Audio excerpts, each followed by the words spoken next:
sunset decades of the 19th century witnessed a momentous shift in U.S. foreign policy. America's new diplomacy reflected the far-reaching changes that were reshaping agriculture, industry, and the social structure. America was experiencing the second industrial revolution with countless businesses moguls vying for the greatest amount of wealth. 1892 was a turning point with the publishing of the Pledge of Allegiance, Sherlock Holmes, establishment of the renowned clothing line Abercrombie & Fitch, Edison's two-way telegraph, and so much more.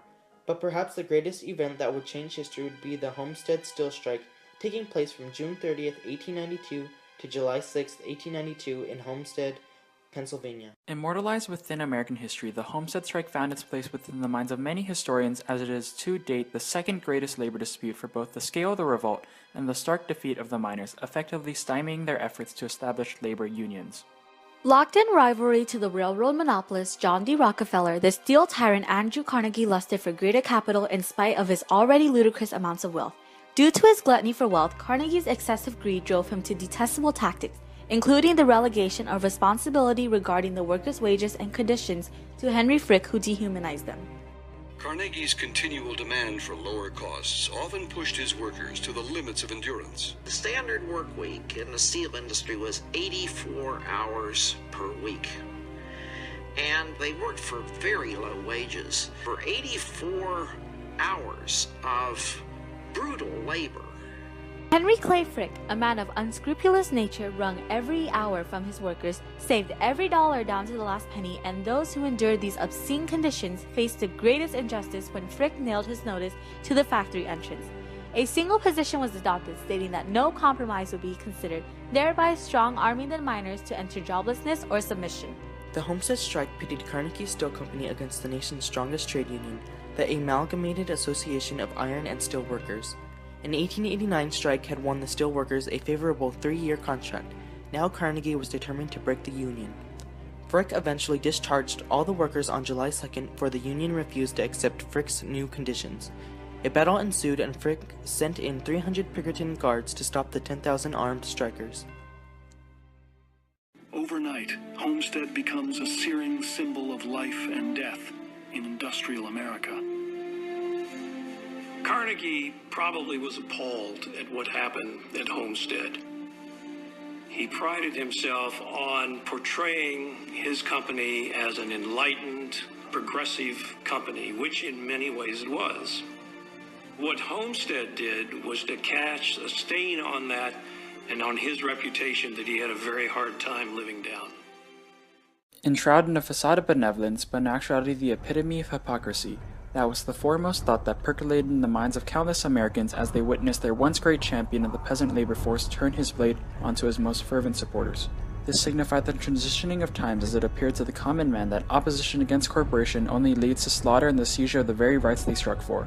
Loss of their immediate rights were the least of their troubles for the miners, as their union fell into decrepitude and shortly collapsed. The failure of Homestead crushed any last entrails of hope. With the collapse of the AA, Carnegie further trampled on the rights of workers and the efforts of unionists by only hiring non-union workers and solidifying his moniker as the second Judas Iscariot. The conclusive end to the strike lies in a battle between the strikers and private investigators hired by Henry Frick. Pinkertons, as they were called, were known for their brutality in squelching disputes, and on July 6, the Homestead Strike became noted in history with 12 deaths and 23 wounded in totality. The resultant defeat for the Union dissolved the AAA as an effective union and toppled efforts to unionize steelworkers. Carnegie still reacted with minuscule amounts of change, remaining as a non-union employer and increasing his coffers to obscene amounts for 40 more years. American opinion was sharply divided in the days following the battle. There was a good deal of sympathy for the workers and outrage at a private army having been hired by Carnegie and Frick to do their bidding. But I also think that there are a sizable number who believe that the workers had gone too far and that this was Carnegie's mill and that they had no business tearing down the fence and defending their town. Similar to other instances of corporate misconduct such as the Haymarket Affair and Triangle Shirtwaist Factory fire, the Homestead Strike roused indignation at the treatment workers suffered.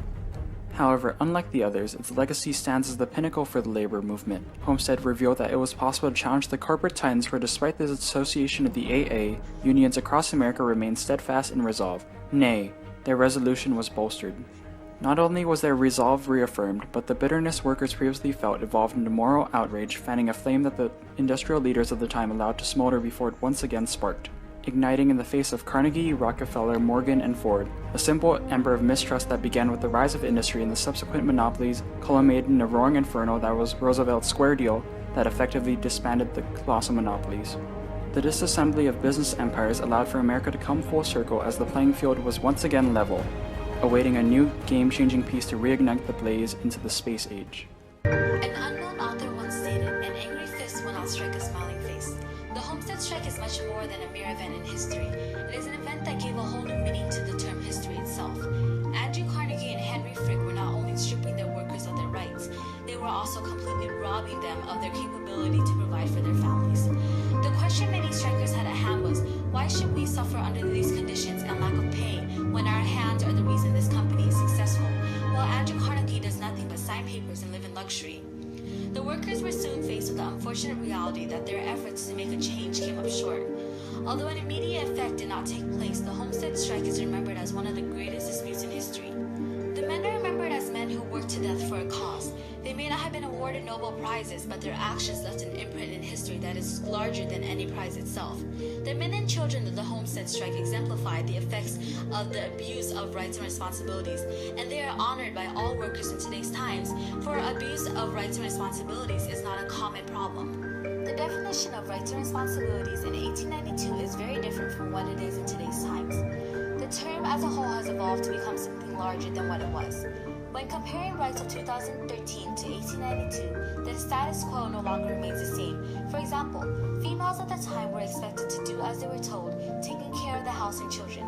Today's females have run for president. Change is an everyday occurrence. It is the manner in which the human race applies these changes that will revolutionize a new